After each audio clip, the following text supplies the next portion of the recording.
It begins. Meanwhile, the Pentagon opening the door to expanded attacks against ISIS, acknowledging that the militants are like no other terror group that they have ever seen. President Obama has repeatedly said America's role in Iraq, though, would be limited and temporary.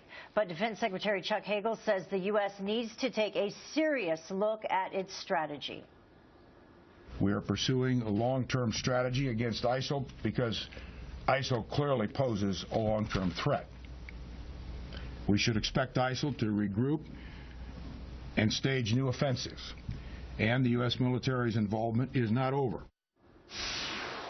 Iraq war veteran Amber Barno, she is a former Army helicopter pilot and a spokeswoman for Concerned Veterans for America. First of all, thank you for your service, and thank you for joining us. It's great to be here. Thanks for having me. In your opinion, is ISIS the threat that it has become and is right now because we did not leave troops in Iraq? It has. This is a direct result of a too early withdrawal from Iraq, and now we're dealing with the consequences, as we've seen with ISIS.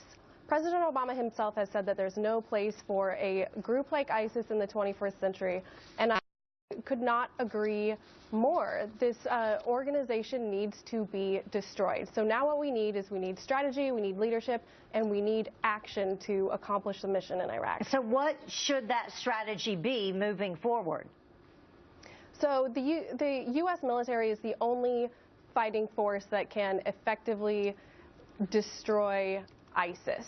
And that means a larger, more aggressive U.S. troop presence in Iraq. But that being said, we need to make sure that if we're going to send our troops into harm's way and into combat, we need to make sure that they're not sent in with a hand tied behind their back. We need to stop firing our captains and majors who are being given pink slips in the war zone as we speak as part of the downsize. And we need to stop getting rid of combat proven effective equipment. We need to be rebuilding our military right now instead of downsizing it. Yeah, funding has been slashed. You know, I'll throw a number out here for you that I know that you're aware of, 4,491. That's the number of American troops who were killed fighting in Iraq. That also includes some civilians. You served there in a combat role during Operation Iraqi Freedom. You also served in Afghanistan. As you see these events unfolding, how does it make you and your comrades feel personally who went over there, and you know, those who lost their lives for what? So it is disappointing to see what Iraq has turned into, especially as a veteran who served in Iraq myself.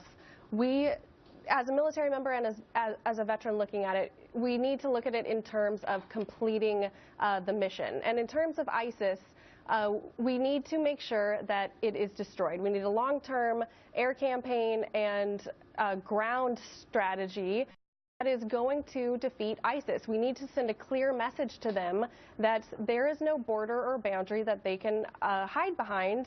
There is no safe haven left for them that they can retreat to, basically. And when we hear the president talk about in terms of containment, that you believe is not something that we should do with ISIS. I mean, we're talking about a terrorist army that is, by some accounts, 80,000 strong. And as you mentioned, they do not know borders. Absolutely. This is not an organization that needs to be contained. It needs to be defeated. We've seen the type of organization that it is with the beheading of James Foley and their direct threats that they pose to the United States. We need to destroy any of their capabilities and their advancements. And that means not just pushing them back in Iraq. As you mentioned, there's likely 50,000 fighters in Syria and 30,000 in Iraq. That's an 80,000 terrorist army. This isn't just an al-Qaeda that we saw in Afghanistan hiding in the mountains and submerged with the civilian population. This is an army that has made strategic advancements. They're well funded. They have gained significant advancements, and they're well trained, and we need to start acknowledging them for the threat that they are. Yeah, funded to the tune of about $1 million a day. Amber Barno, thank you so much for joining us. We appreciate it, and thank you again for your service. Thanks for having me. John. There's new fallout.